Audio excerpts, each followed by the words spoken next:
Como dicen es cierto que vive amor perdido.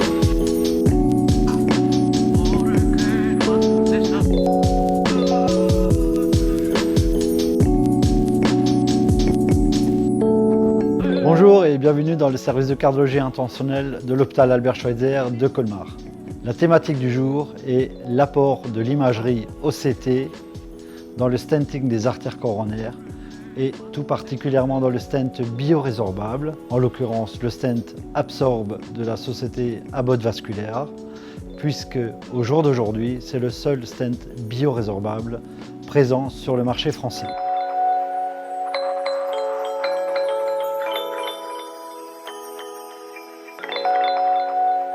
L'OCT, ou tomographie par cohérence optique, est une technique d'imagerie en coupe à très haute résolution basée sur l'absorption et la réflexion des ondes proches de l'infrarouge en comparaison avec l'IVUS ou échographie endocoronaire dont le principe est basé sur la réflexion des ultrasons.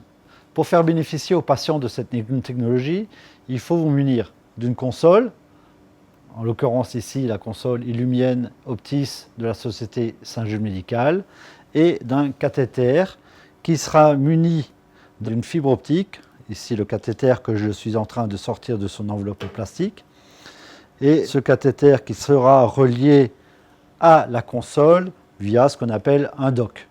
Lorsque la connexion est faite, vous voyez ici la petite lumière rouge qui montre que la connectique est assurée. Le package fourni par la société Saint-Jules Médical comprend la fibre optique, donc le cathéter avec la fibre optique dont je viens de vous parler, une housse stérile qui va permettre d'emballer le dock et qui permettra de manipuler le dock de façon stérile. Et la troisième partie est une seringue qui sera remplie de produits de contraste qui va nous permettre de flusher le cathéter. En pratique, sur cette animation, vous voyez la lésion coronaire. Un guide 0014 classique va être placé au-delà de la lésion. Sur ce guide 0014, un cathéter optique est positionné, là aussi, au-delà de la lésion coronaire. En quelques secondes, la source infrarouge réalise un balayage rotationnel sur la longueur du segment étudié. Les ondes lumineuses sont alors réfléchies contre la paroi artérielle et seront modifiées en fonction de la nature du tissu éclairé. Au final, un logiciel reconstruit une image qui va permettre de différencier les tuniques artérielles. Je vous rappelle que les lipides et les calcifications sont absorbés par les ondes et vont être visualisés en noir comme sur cette image avec une belle calcification circonférentielle, alors que les fibres et les stents vont être réfléchis et vont être visualisés en jaune, comme sur cette image.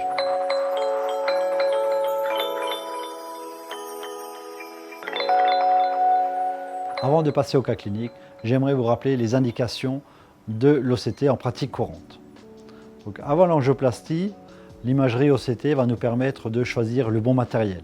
Choix du stent à implanter selon le diamètre du vaisseau qui nous sera parfaitement précisé par l'imagerie OCT et la longueur du stent à implanter puisqu'on connaîtra aussi la longueur de la lésion. Après l'angioplastie, l'imagerie OCT va nous permettre d'apprécier la bonne apposition des mailles du stent contre la paroi. Vous savez qu'un stent mal déployé est source de resténose et de thrombose. Enfin, l'imagerie OCT est importante dans le stent Absorb, d'autant plus que les stents ne sont pas visibles à l'angiographie et que l'imagerie OCT sera le seul moyen de savoir si les stents sont bien apposés.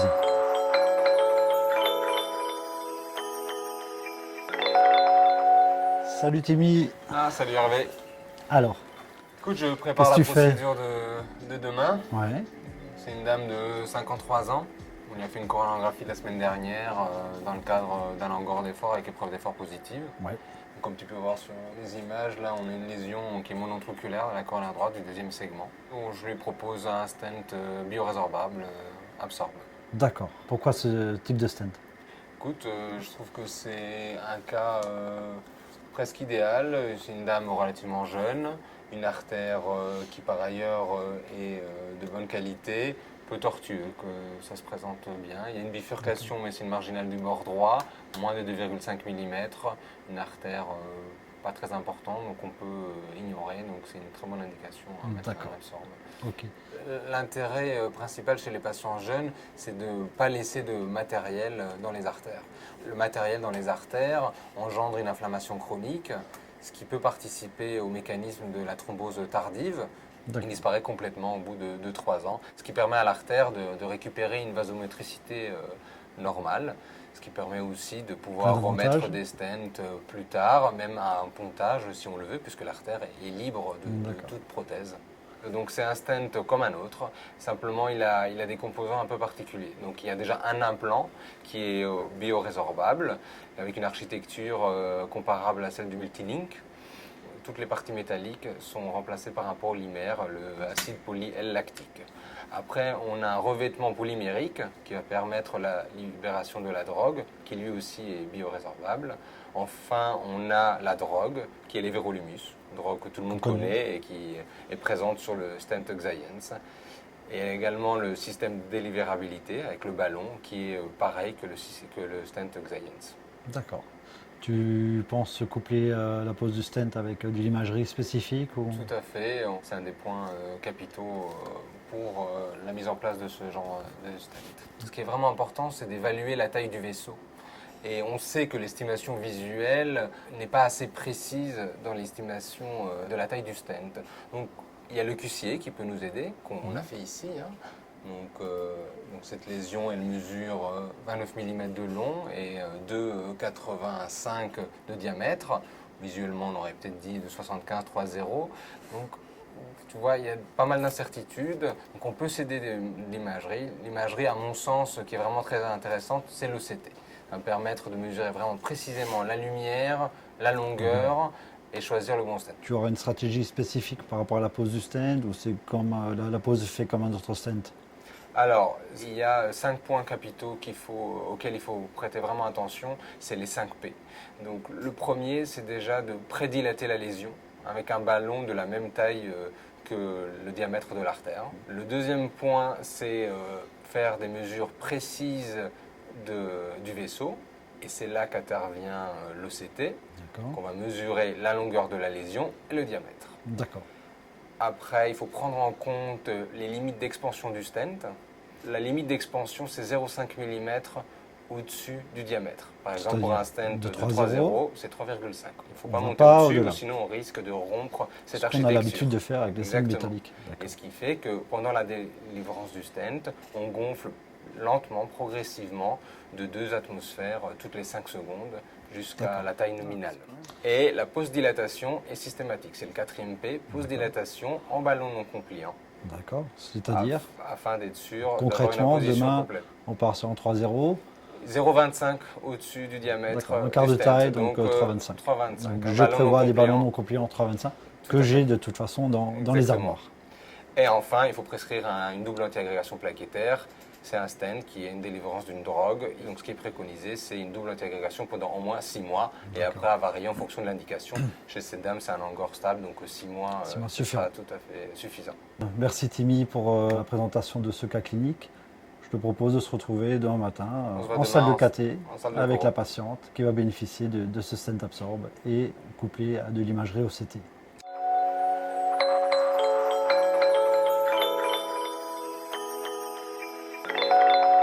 Voilà, on se retrouve dans le cath lab de cardiologie intentionnelle de Schweitzer. Je vous présente l'équipe. Donc, j'ai le docteur Tassaras, qui est l'opérateur.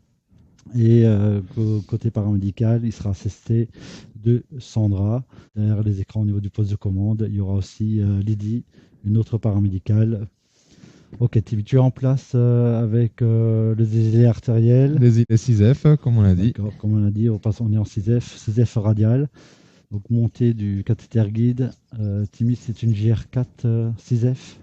GR4 6F, ouais. D'accord.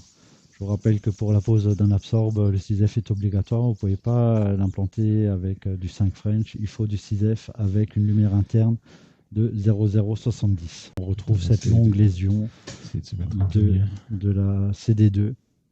On va essayer de faire une autre incidence pour dégager cette Test. bifurcation Je avec vais la marginale du bord droit. Et donc on va faire une première image angio qui va servir de référence par rapport à la stratégie qui est prévue à la base. Donc je vais injecter à 5000 héparines. Je rappelle qu'on est dans une configuration à Colmar où on travaille sans anesthésiste ni IAD en salle de cathé. Donc c'est le paramédical de salle de cathé qui gère les injections et les éventuelles complications. Alors ça c'était l'idée première. L'idée première qui était de partir avec un long stent de 28.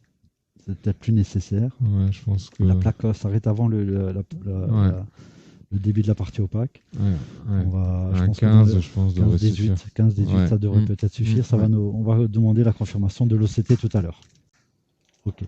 Dans tous les cas, je pense qu'on va changer de stratégie. On part sur un 2,75 au niveau du diamètre, Timmy, visuellement. Ouais, je pense aussi. Donc on va prendre un ballon de 2,75 pour la prédilatation. Ok, on est en place avec le guide. 2,75-20, c'est un ballon semi-compliant. Donc là, on va faire la première étape, hein, le premier P des 5 P. Donc préparer la lésion, la prédilatation au ballon. On utilise un ballon de la taille estimée du diamètre du vaisseau gonflé.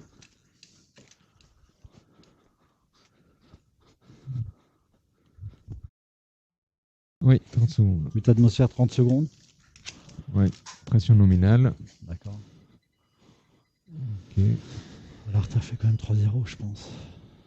On verra le CT, Ouais. hein, c'est tout l'intérêt Ok. de la technique.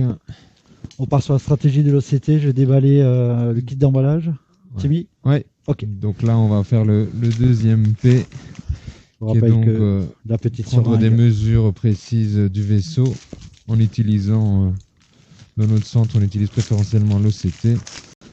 Alors, en fait, on est guidé tout le long par la console Saint-Jude, qui nous dit donc en premier lieu de purger le cathéter avec le produit de contraste.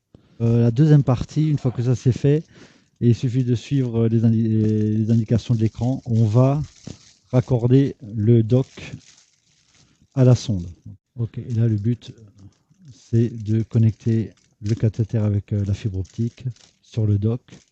Et la connectique est faite, je ne sais pas si vous voyez, connexion du cathéter d'imagerie en cours. Ok, très bien. Vas-y, flash un coup. Ouais. Ok, très bien. Et puis maintenant, on va faire une calibration. Donc avec les nouvelles consoles de Saint-Jude, la calibration va se faire automatiquement. Voilà. je crois qu'on On est voit bien. les tirets qui sont alignés sur le cercle le plus extérieur de la fibre. La sonde OCT est à manipuler avec précaution, parce que la fibre optique est assez fragile. Chose importante, le guide sort précocement par rapport à un ballon d'angioplastie ou à un stent. Attention à ne pas abîmer la fibre optique. Donc là, on voit arriver la sonde OCT dans la coronaire. Donc on avance. Voilà, là on voit le deuxième point. Et puis bientôt, on va voir le troisième marqueur arriver. Donc, Voilà, il est là. Ok. ce qui est vraiment important, c'est que notre zone d'intérêt soit entre ces deux points, ces deux marqueurs. Parce que c'est vraiment cette zone qui sera imagée tout à l'heure. Ok. Calibration est assurée. Ok. Et je suis prêt pour activer le retrait. Donc, ce qu'on va faire, c'est on active le retrait. Le mécanisme se met en route et on va injecter du produit de contraste.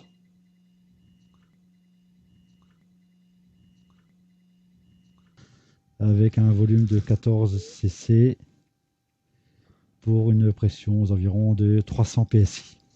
Je prends mon petit curseur. Voilà, alors là, le repère, il est ici. Vous voyez, c'est la marginale du bord droit. On peut se mettre dans l'axe par rapport à cette branche qui est notre repère. On estime que la lésion est vraiment, voilà, je pense que c'est ici qu'elle commence. On a même une dissection, une petite dissection après angioplastie au ballonnet. Je ne sais pas si vous voyez, entre 9h et midi. Timmy, tu es d'accord avec moi? Oui, tout à fait. Ouais. Et en On fait, le voit aussi en angiographie. qu'il y a une d'accord, on voit une dissection. petite, d'accord, ce qui est un peu normal. On suit la dissection et qui remonte jusqu'ici. On est encore dans la plaque. Dans tous les cas, on voit bien l'image de dissection avec un vaisseau qui va redevenir normal à ce niveau. Je vais le placer après la marginale Voilà, du bord ouais, droit. tout à fait, ouais. Même un peu avant, ouais, voilà. On peut se mettre au ras de la marginale. Ouais. Et on va prendre la partie proximale. On avait dit que la zone saine est ici. Ouais, donc, Juste après, à ce niveau, là, si on est à la fin de la dissection. donc 2,5 monté à 2,75, Alors, ce sera... Voilà. Alors, la longueur est aux alentours de 21 mm. On a des stents qui font 18 ou 23. 23, ouais. On va prendre le pense 23, que- comme ça on est sûr de couvrir la dissection.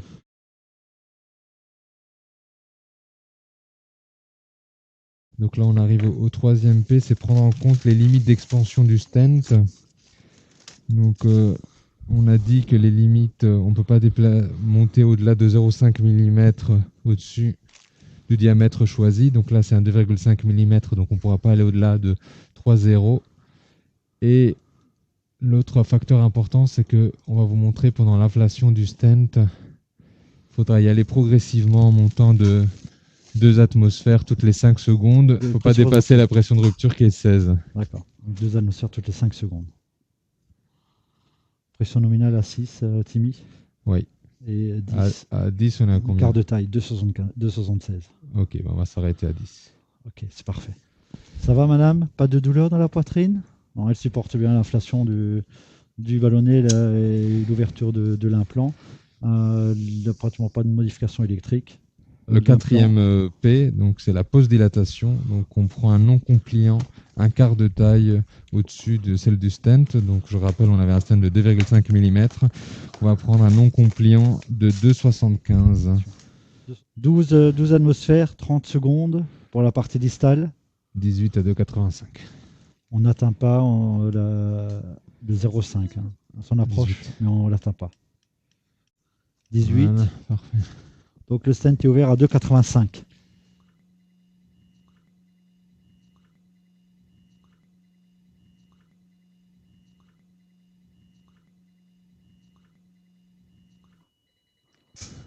Parfait. Ah, si c'est bien. Allez, on va faire le contrôle Contrôle OCT. OCT. Ouais. Ah, Très belle injection. ok. Et on a déjà vu passer des mailles de l'absorbe. On était bien intubé, je pense qu'on a une bonne injection. injection.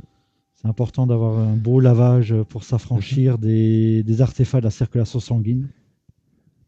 Donc ça, c'est très important d'avoir une bonne injection. On est sur la partie, on voit bien la marginale du bord droit qu'on est là. Ouais. On a peut-être une petite dissection ici à 11 heures post-absorbe. Et on voit bien le début, vous voyez, des mailles qui sont bien apposées contre la paroi. Peut-être une ou deux en distalité qui étaient aux environs à 16 heures. Ouais. Timmy, Ouais. petite malaposition, mais je pense qu'on peut l'ignorer. Je vais te montrer la dissection post-absorbe. Ouais, et puis Je pense autrement que c'est aussi le la genre de- partie proximale. Ouais, je vais remonter, je remonte. Donc là, pour l'instant, on est très bien On va apposé. Bien apposé contre la paroi. Petite dissection qui est couverte d'ailleurs par les c'est mailles celle du qu'on stent. avait créée tout à l'heure par la Absolument. prédilatation. Vous voyez, à 16 heures, on a toujours la dissection. On peut se mettre dans l'axe par rapport Ok. à ça. Et on peut tourner, on remonte toujours vers la partie Bon, proximale. On est en zone saine. Le stent est vraiment très bien imposé. Il n'y a, rien à dire. Il y a rien à dire par rapport à Voilà, belle injection. Super. Ok. Parfait. On va en faire encore une comme Vers, ça en une OAD. Une OAD. Ok. Pour voir. Pour dégager la marginale. Ouais. On va montrer le résultat à la petite dame.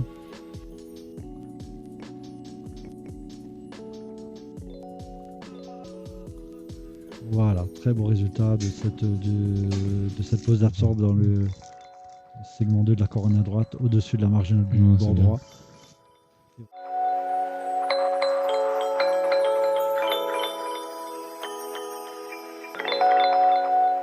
Content de ta procédure de ce matin? Bah oui, écoute, ça s'est très bien passé. On va revoir un peu tout ça ensemble. Ouais, ok. Pour ceux qui ne connaissent pas l'OCT, juste peut-être un petit rappel. Ouais, on va- Qu'est-ce que tu vois? On va voir Est-ce qu'il a déjà. la distalité, c'est quoi la Tout proximale, à fait, on va la revoir un distale. peu les repères de base. Donc là, on va voilà. utiliser le même repère que tout à l'heure, Ok, la marginale du bord droit. Donc Ok. on se met juste ici. Ouais. Et là, on rentre dans de la pathologie. Hein, parce que Et là, on commence à rentrer dans la pathologie, d'autant plus qu'après la prédilatation, ce qu'on peut voir ici assez intéressant, cette image c'est de qu'il y a une dissection. dissection qui a été, D'accord. qui a été créée. c'est toujours on- cette image. On la voit bien, qu'on peut D'accord. suivre hein, tout Ouais. le long C'est ça. de la lésion. Là, on voit, il y a toujours de la dissection hein, intimale. Et on va s'arrêter jusqu'à la partie Saine. proximale saine. Ok. Ce qu'on va faire, c'est qu'on va mettre des marqueurs. Ouais. Donc là, on a mis un premier repère juste avant la marginale du bord droit et un deuxième repère dans la partie saine juste avant la lésion. D'accord. Donc on mesure une longueur de lésion à peu près de 21,7 mm. C'est la raison pour laquelle on a choisi un stent de 23 mm. D'accord. Deuxième chose qui nous intéresse, c'est le diamètre. Voilà. Donc Parce qu'on était, voilà. Je qu'on pense que se là, met en partie juste avant la branche. juste avant la branche, on a un diamètre de 2,37 mm. D'accord. Et en partie proximale, on avait un diamètre de 3 mm. Ce qui fait qu'on a choisi un Donc, il y a une stent. discordance quand même de calibre. 275 n'existe pas, mais en sachant que le stent de 2,5, on peut le monter de 0,5, donc on peut le remonter 2,05 jusqu'à 3. D'accord. Donc là, on voit hein, par rapport à tout à l'heure, donc après la prédilatation, on a pu ouvrir quand même un peu déjà la lumière, donc on va pouvoir mettre notre stent dans de bonnes conditions. Hein. Quart de taille. Donc là, c'est toujours le même type d'image, donc la distalité. Le cathéter, donc la partie proximale. Et donc déjà sur la vue longitudinale, c'est déjà intéressant. On dégage bien on voit bien le stent hein, avec ses mailles très particulières. Ah oui. Sur le voilà, des petits rectangles qui certains appellent ça ice cube. Et ce qui est intéressant, c'est justement que c'est pas métallique, donc on n'a pas le cône d'ombre classique comme on voit avec les mailles du stent. On retrouve la dissection de tout à l'heure. Hein, qui se termine juste après le stent, exactement, avec donc ces mailles rectangulaires, très particulières, très différentes. Et là, c'est vraiment un point important du contrôle OCT. Après la mise en place du stent, c'est vraiment de vérifier la position.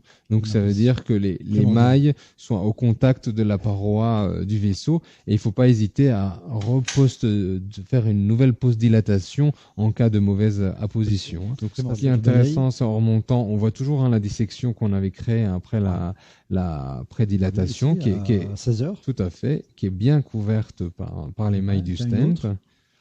Donc, on va remonter jusqu'à la partie proximale pour arriver dans la partie saine. Et le stent, on voit que on remonte vraiment. Voilà, là il n'y a plus de stent et tout le long, on voit que les mailles. Saine. Exactement. Et on voit que les mailles se sont très bien imposées. Okay. Parfait. Le résultat est vraiment satisfaisant avec une petite dissection en aval du stent qui est très limitée qu'on respectera. Pas couvrir. C'était dans tous les non, cas. c'est vraiment limité. D'ailleurs, on la voit même pas en angiograpphie. Hein. C'est la finesse de l'imagerie de l'OCT qui nous permet de la voir. Tout à fait. Merci. Je vais aller voir la dame pour voir si elle va bien. Je pense que toi, tu vas rentrer. Chers participants de la 3e rencontre du Nord-Est, j'espère que ce sujet vous a plu. J'espère qu'on peut avoir une petite discussion autour de ces deux thèmes que sont l'OCT et Absorb. Et dans tous les cas, on se retrouvera lors du déjeuner que je vous propose de prendre à côté dans la brasserie Liara. Et je vous dis donc à tout de suite. Donc on va faire